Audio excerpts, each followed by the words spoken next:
13 फरवरी 2026 दैनिक GK current affairs जो सभी परीक्षाओं के लिए अति महत्वपूर्ण है, इनसे संबंधित तथ्य लेकर हम प्रस्तुत हैं। सभी को very very good morning. GK current affairs अब तक में आप सभी का स्वागत एवं अभिनंदन है। चलिए देखते हैं आज के दिवस के बारे में, यानी विश्व रेडियो दिवस हर 13 फरवरी को मनाया जाता है। विवरण: सूचना के प्रसार और अभिव्यक्ति की स्वतंत्रता के लिए रेडियो के महत्व को रेखांकित करने के लिए यह दिन मनाया जाता है।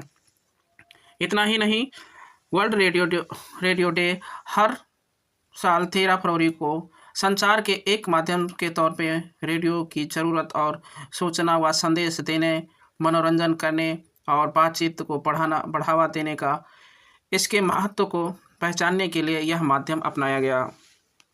एग्जाम पॉइंट की दृष्टि से देखते हैं। यूनेस्को ने 2011 में इसे घोषित किया था। रेडियो का आविष्कार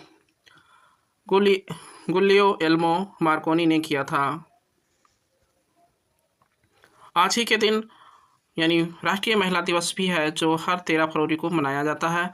विवरण: भारत की कोकिला सरोजिनी नायडू की जयंती के अवसर पर भारत में यह दिवस मनाया जाता है।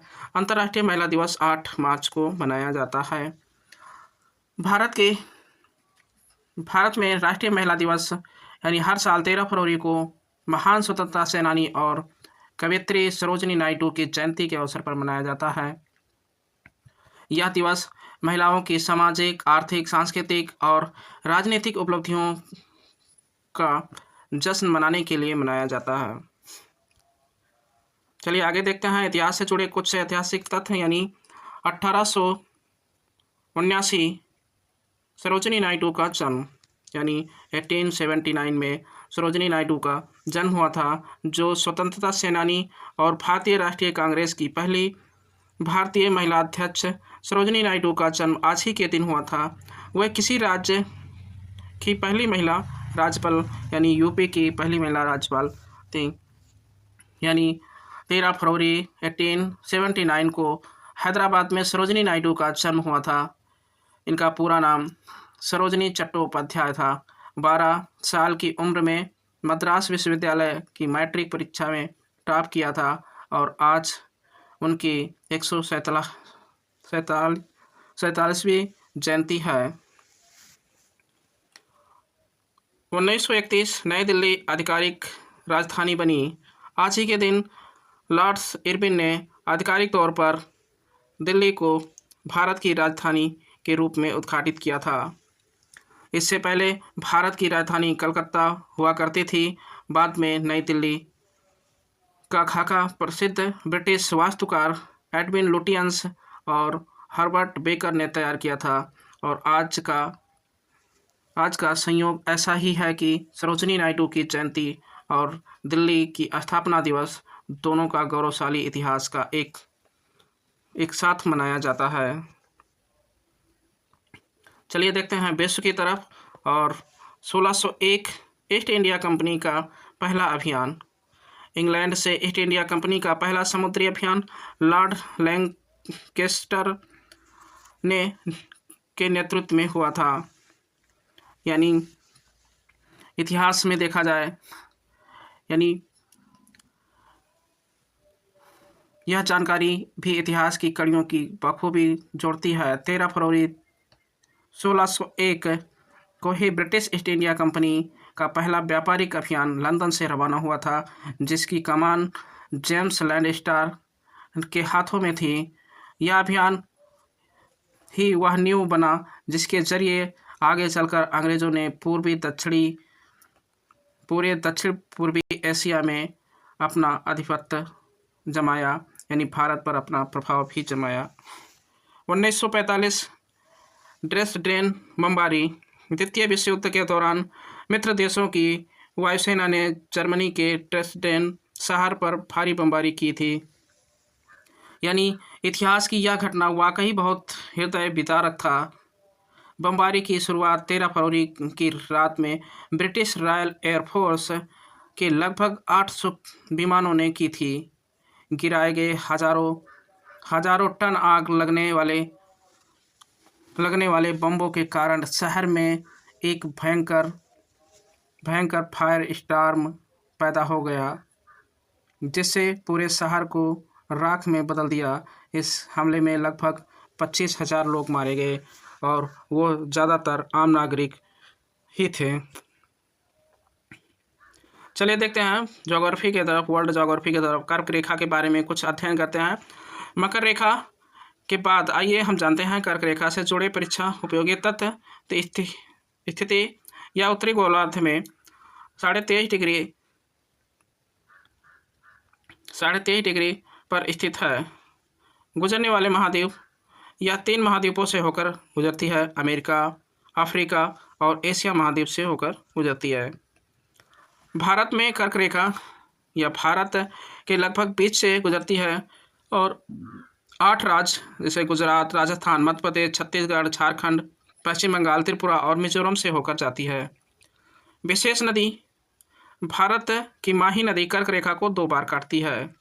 सूर्य की स्थिति 21 जून को सूर्य कर्क रेखा पर लंबवत होता है, जिसे ग्रीष्म संक्रांति कहते हैं।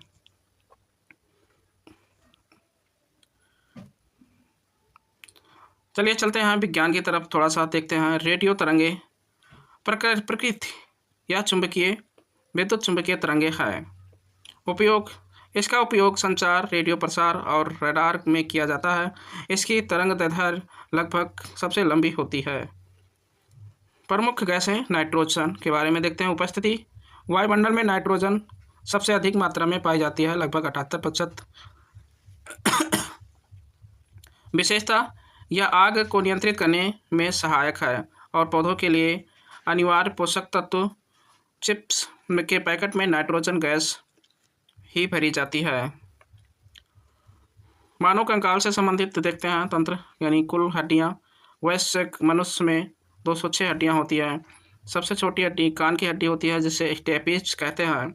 सबसे बड़ी हड्डी जांघ की हड्डी होती है, जिसे फीमर कहते हैं।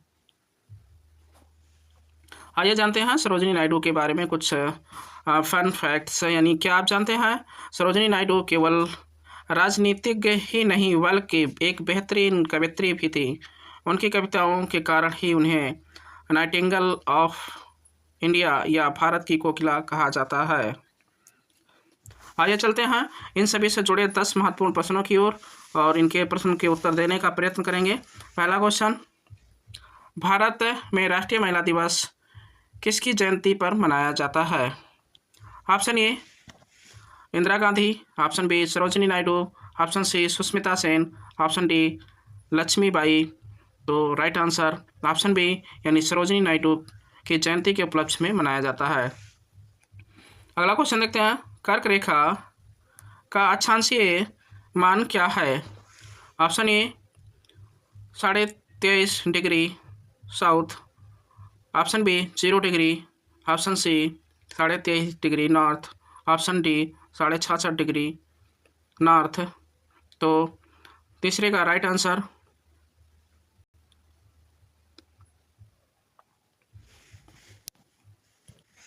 इस तरह से राइट आंसर होगा दूसरे का सी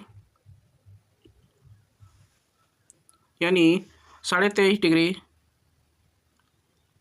नॉर्थ। अगला क्वेश्चन देखते हैं तीसरा, भारत की कौन सी नदी कर्क रेखा को 2 बार काटती है? Option A Narmada, option B Mahi, option C Tapti, option D Chambal. तो राइट आंसर ऑप्शन बी यानी माही कर्क रेखा को 2 बार काटती है। अगला क्वेश्चन देखते हैं चौथा क्वेश्चन, विश्व रेडियो दिवस कब मनाया जाता है? ऑप्शन ए 11 फरवरी, ऑप्शन बी 12 फरवरी, ऑप्शन सी 13 फरवरी, ऑप्शन डी 14 फरवरी। तो चौथे का राइट आंसर ऑप्शन सी यानी 13 फरवरी को मनाया जाता है। अगला क्वेश्चन देखते हैं, वायुमंडल में नाइट्रोजन गैस का प्रतिशत कितना है? Option A 21%, option B 0.03%, option C 78%, option D 0.9%। तो राइट आंसर ऑप्शन सी यानी 78% वायुमंडल में नाइट्रोजन पाया जाता है। अगला क्वेश्चन देखते हैं, मानव शरीर की सबसे छोटी हड्डी स्टेपिस कहाँ स्थित होती है? ऑप्शन ए हाथ, ऑप्शन बी नाक में, ऑप्शन सी कान में, ऑप्शन डी पैर पर।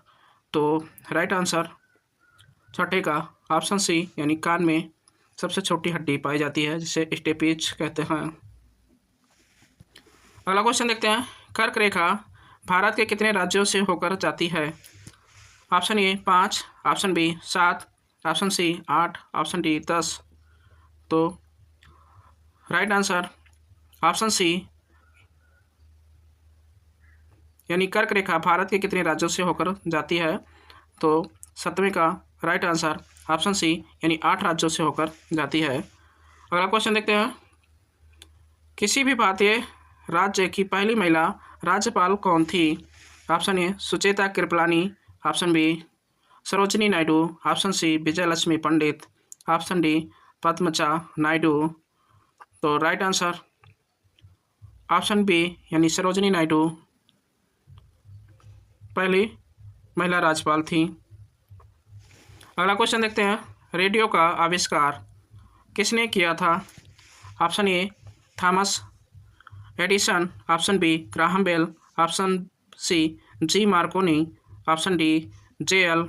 वेयर्स। तो 9वें का राइट आंसर ऑप्शन सी यानी जी मार्कोनी ने किया था रेडियो का आविष्कार। अगला क्वेश्चन देखते हैं, लास्ट और आखिरी क्वेश्चन 10वां क्वेश्चन, नई दिल्ली को आधिकारिक रूप से भारत की राजधानी किस वर्ष घोषित किया गया था? Option A 1911, option B 1921, option C 1931, option D 1947। तो राइट आंसर ऑप्शन सी 1931 को दिल्ली को आधिकारिक रूप से राजधानी घोषित किया गया था। इस तरह से 10 क्वेश्चनों का ये सीरीज समाप्त हुआ। अगले दिन सभी को मिलेंगे। जय हिंद, जय भारत।